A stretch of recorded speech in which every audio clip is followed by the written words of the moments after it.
като господин Скот, американският унитарианец, който си бунтува срещу Светата Троица. На хлъзгавия път на политиката, на който сте се озовали, не е чудно, че негодувате срещу християнското учение за Светата Троица. Вашата унитарианска секта се основава не на стремежа към чистата истина, а на стремежа към изравняване на всички религии в света.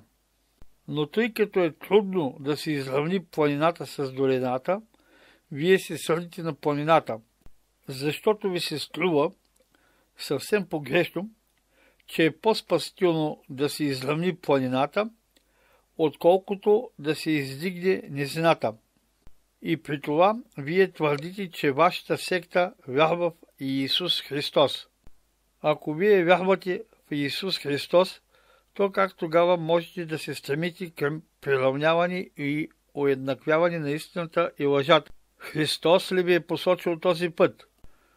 Приравнявал ли е Той своето учение с римското идолопоклонство, с африканския фетишизъм, с индийския нихилизъм и с мъртвото юдейско фарисейство? Очевидно не.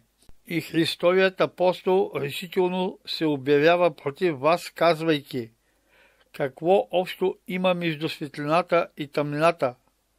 Какво съгласие може да има между Христос и Велиала, т.е. дявола?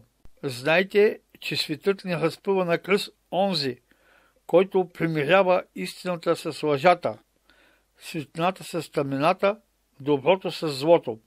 А Христа светът е разпънал на кръст, защото той не е уеднаквявал или смесвал истината с лъжата, нито е използвал истината за политически цели.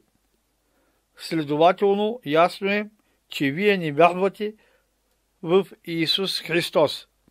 Опитайте само, в която и да било област на обикновената наука, да примирите и уеднаквите откритите истини с полуистините или с неистините и ще видите какъв отпор ще срещнете. Да речем, да приравните електрическата светлина с светлината на лойната свещ, или кръглата форма на Земята с плоскостта. Или вземете обикновен пример от живота. Да речем, двама души се препират. Единият, който има добро зрение, казва, че е видял в небето 3 орела, а другият със слабо зрение, че не е видял нито един. Ако сте разумен, вие ще изпитате зрението на единия и на другия и ще повярвате на онзи, който вижда по-добре.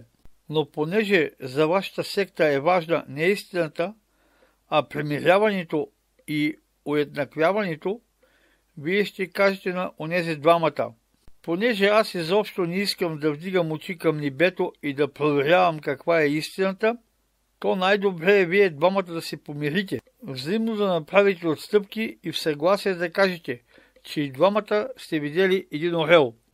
Това е вашият път, вашето учение, вашата политика.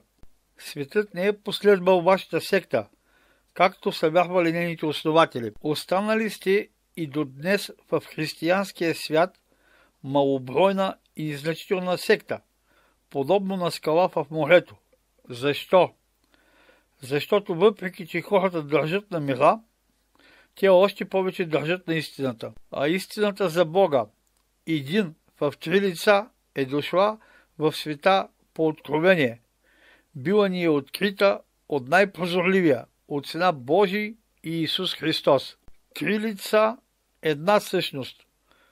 3 лица, една личност. Тази фина и възвишена реалност никога не може да бъде приравнена и уеднаквена с грубите и ниски призраци. Духът на истината нека ви просвети.